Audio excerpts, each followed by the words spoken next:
উপজেলা নির্বাচনে চেয়ারম্যান পদে জয়লাভের পর দুধ দিয়ে গোসল করেছেন রাজবাড়ী বালিয়াকান্দি উপজেলার আওয়ামী লীগের যুগ্ম সাধারণ সম্পাদক মোহাম্মদ এহসানুল হাকিম সাধন।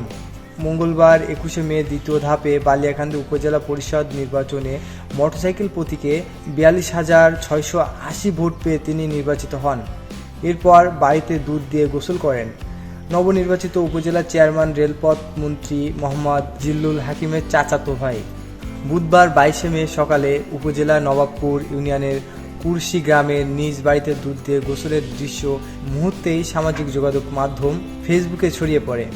কাজী সালমান আহমেদ নামে এক সমর্থক ছবিটি নিজের ফেসবুক আইডিতে পোস্ট করে লিখেছেন, আল্লাহ পাক উপজেলার সর্বোচ্চ সম্মান আপনাকে দান করেছেন। আজ যেমন দুধ দিয়ে গোসল করে পবিত্র হলেন, আমৃত এই পবিত্রতা ধরে রাখবেন। আপনার কাছে অনুরোধ।